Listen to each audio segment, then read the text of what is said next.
Unified 911, anong matutulong namin sa'yo? Anya ti maitulong mi ken kahapon. Anong may tatabang ko sa imo? Unsay akong ikatabang nimo? Ngini makadabang na misal ka no? Sa anumang wika o dialekto, may tulong na darating sa iyo.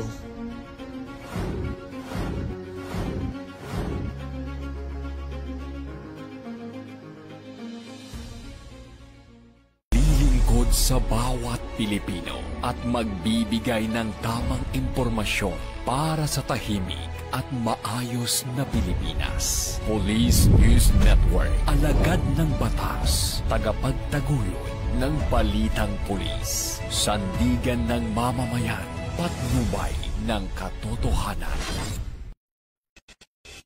La Campo Crame, maghahatid ng pinakahuling kaganapan at nagbabagang balita. Ito ang PNN Police News Network.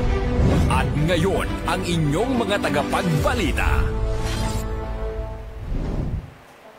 Magandang araw, bagong Pilipinas. Ako ang inyong alagad ng batas, tagataguyod ng Balitang Pulis, Patrolwoman Sari Bernales. Maghahatid sa inyo ng tamang balita, kwento ng pulis at serbisyo para sa mamamayan. At ito ang PNP News Online. Ang pangunahing balita ng Police News Network, alagad ng batas, tagataguyod ng Balitang Pulis.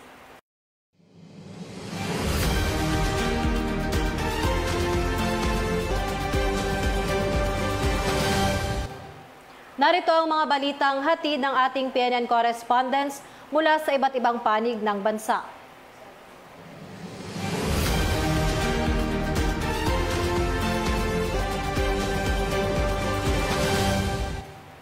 Nagkaisa ang PNP Cordillera sa bayanihang advokasya ng Binadang Cordillera upang maghatid ng tulong sa mga pamilyang naapektuhan ng nagdaang bagyo sa Cebu.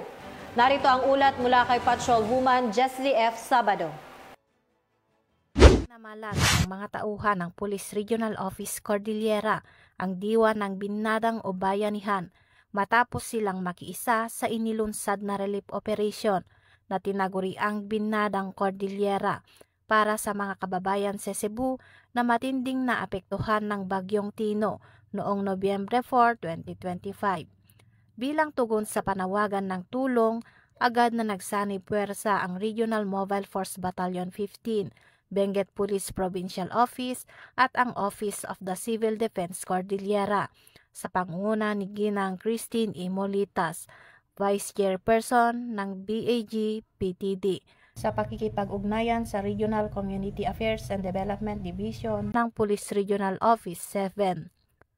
Sa pamamagitan ng naturang inisyatiba, matagumpay na nakalikom ng malaking bilang ng tulong ang mga kalahok na ahensya at grupo, kabilang na ang iba't ibang uri ng gulay, sako-sakong bigas, damit, bottled water at mga grocery items. Ang mga ito ay padadala sa Cebu bilang humanitarian aid para sa mga pamilyang nawalan ng tirahan at kabuhayan, bunsod ng matinding pagbaha at pagguho ng lupa. Ayon kay Police Brigadier General Erickson Dilag, Regional Director ng PROCAR, ang pakikilahok ng PNP Cordillera sa Binadang Cordillera ay patunay ng patuloy na malasakit ng kapulisan hindi lamang sa kanilang rehiyon kundi sa buong bansa. Sa pamamagitan ng ganitong mga inisyatiba, patuloy na pinapatunayan ng PNP Cordillera at ng buong komunidad na ang pagkakaisa, malasakit at bayanihan ay nananatiling matibay na haligi ng serbisyong Pilipino. Mula dito sa Region Cordillera, akong yung PNN correspondent, Patrolwoman Jeslie Sabado, alagad ng batas, tagataguyod ng Balitang Pulis. Maraming salamat, Patrolwoman Sabado. Pinangunahan ng mga operatiba ng Iloilo Police ang matagumpay na operasyon na nagresulta sa pagkakaaresto ng isang high-value individual sa ilalim ng pinaigting na kampanya kontra ilegal na droga. Magbabalita dyan si Patrolwoman Andrea Dominic de Palubos.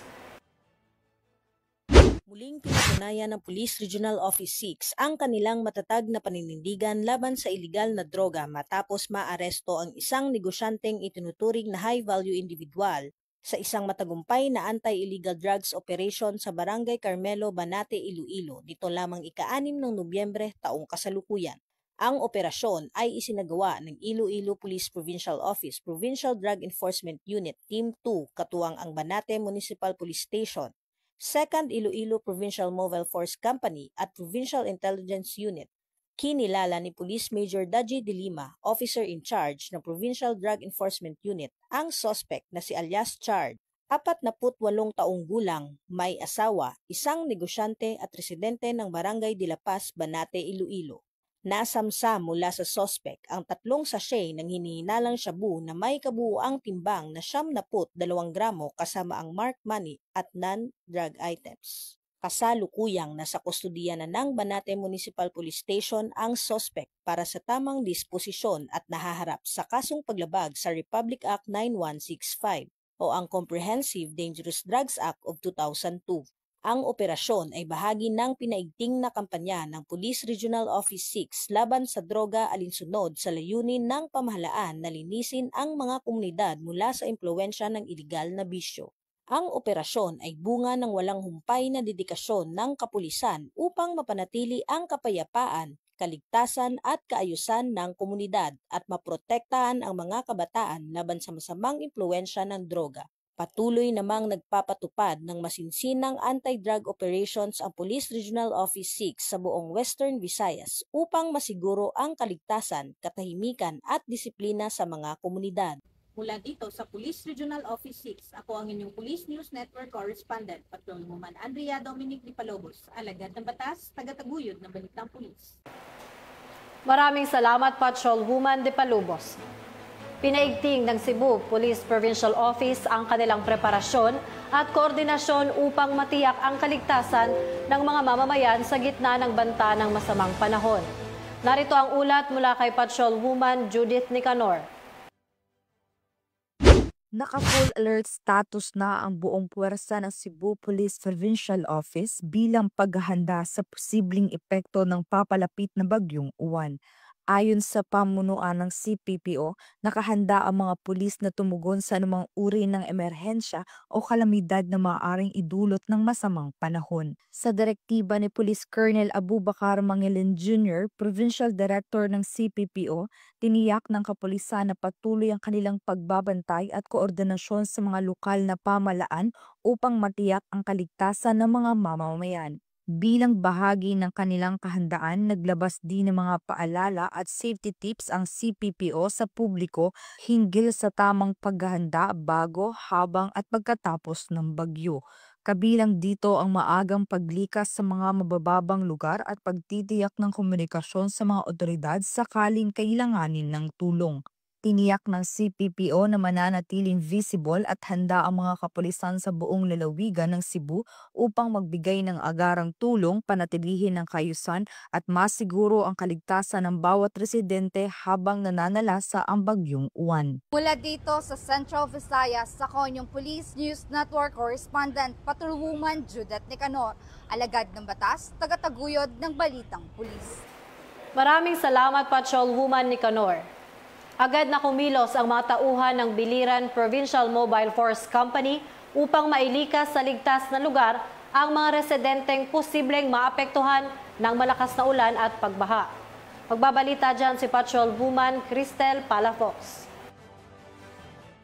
Ay na sa katuparan ng mga tauhan ng Biliran Provincial Mobile Force Company ang preemptive evacuation sa mga residente ng Biliran at karating na lugar na labis na napektuhan ng bagyong Uwan nito lamang 8 at 9 ng Nobyembre taong kasalukuyan. Sa pamumuno ni Police Brigadier General Jason L. Capoy, Regional Director ng Police Regional Office 8 at sa pangunguna ng Biliran PMFC, katuwang ang MDRRMO, PCG, BFP sa naturang lugar, mabilis at alerto nilang naisagawa ang preemptive evacuation. Ang pinagsanib na pwersa at pagsisikap ng mga kapulisan at iba pang kawani ng gobyerno ay nagtiyak ng kaligtasan at seguridad ng mga apektadong pamilya sa pamamagitan ng maagang paglikas at pinatibay na kahandaan ng komunidad laban sa bagyong Uwan. Layunin ng hakbang na ito na magbigay ng taus-pusong pagsiserbisyo para sa kaligtasan ng bawat mamamayan, lalo na sa panahon ng kalamidad. Palaging pinapalalahanan ang publiko na makipag-ugnayan sa mga kinaukulan kung kinakailangan ng agarang tulong at patuloy na makinig sa opisyal na abiso ng lokal na pamahalaan.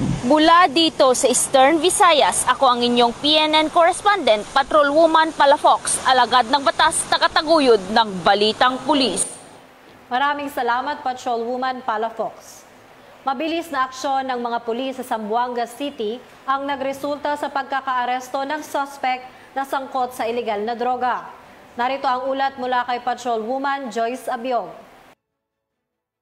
May na naaresto ng mga tono ng Regional Drug Enforcement Unit 9 sa tulong ng NISG Western Mindanao, 2nd ZMFC, Seabourn at Zamboanga City Police Station 9 ang isang high-valued individual sa isinawang buy-bust operation sa Barangay Tulungatong, Zamboanga City. Kinilala ng mga otoridad ang suspect na si alias Bossing, 28 taong gulang at residente ng naturang barangay. Na-recover mula sa suspect ang isang heat-sealed transparent plastic sachet na naglalaman ng hinihinalang shabu na may bigat na tinatayang 50 gramo at may halagang 340,000 piso. Na-recover din ang 1,000 piso na mark money at 49 pieces 1,000 peso bill bilang bogus money. Sa ngayon, ang mga nakumpiskang ebidensya ay dinala na sa Regional Forensic Unit 9 para sa masusing pagsusuri, habang ang suspect ay kasalukuyang nasa kustodiya ng Zamboanga City Police Office para sa tamang disposisyon. Mula rito sa Zamboanga Peninsula, ako ang inyong PNN correspondent, Patrolwoman Joyce Abiog, alagad ng batas, tagataguyod ng Balitang Pulis. Salamat, Patrolwoman Abiog.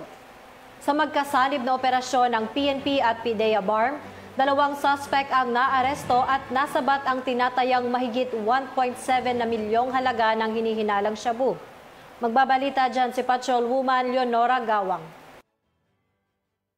Samang 1.7 milyong halaga ng shabu mula sa 2 naarestong drug suspect sa isinagawang drug buy-bust operation ng PNP at PDEA sa Sinsuat Avenue, Rosario 10, Cotabato City nito lamang ikapito ng Nobyembre taong kasalukuyan. Kinilala ni PDEA BARM Hill Cesario Castro ang mga suspect na sina alias Mimi, 43 na taong gulang, isang magsasaka, at si alias Maggie, 39 na taong gulang. Naging matagumpay ang naturang operasyon dahil sa pinagsanib puwersa ng mga operatiba ng PNP at PDEA BARM na nagresulta sa pagkakaaresto ng mga suspect at pagkakasamsam ng mga hinihinalang iligal na droga. Nasamsam mula sa mga suspect ang 5 piraso ng heat-sealed transparent plastic sachet na naglalaman ng tinatayang 250 gramo ng hinihinalang shabu na may halagang 1,700,000 pesos, 2 Android cellphone at buy-bust money. Sa ngayon ay nasa kustodiya na ng PDEA BARM Jail Facility ang 2 drug suspect at mahaharap sa kasong paglabag sa RA 9165 o Comprehensive Dangerous Drugs Act of 2002. Ang tagumpay ng operasyon ay bilang bahagi ng pinaigting na kampanya ng PNP at PDEA laban sa iligal na droga, partikular sa pagtutok sa mga personalidad na sangkot ng mga iligal na aktibidad upang mapanatili ang isang ligtas at mapayapang Bangsamoro. Mula rito sa rehiyon ng Bangsamoro, ako ang inyong Police News Network correspondent, Patrolwoman Leonora Gawang, alagad ng batas, tagataguyod ng Balitang Pulis. Maraming salamat, Patrolwoman Gawang. At sa kakapasok lamang na balita, ang bagyong Uwan ay namataan patungong West Philippine Sea itong umaga ng Lunes matapos tawirin ang Luzon. Ito ay ayon sa DOST Pag-asa. At mga ka-PNN, 45 days na lang, Pasko na.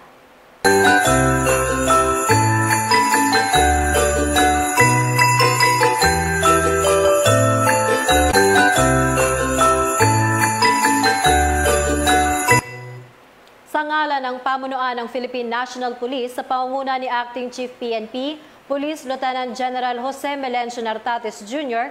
at sa pamumuno ni President Ferdinand Bongbong Marcos Jr., kami ay maglilingkod sa bawat Pilipino at magbibigay ng tama at balanseng balita. Mula rito sa tanggapan ng tagapag-ugnay ng Pambansang Pulisya, ako ang inyong alagad ng batas, tagataguyod ng Balitang Pulis, Patrolwoman Sari Bernales. Maghahatid ng tamang balita, kwento ng pulis at serbisyo para sa mamamayan. At ito ang PNP News Online, ang pangunahing balita ng Police News Network. At ito ang bagong PNP para sa bagong Pilipinas. Serbisyong mabilis, tapat at nararamdaman.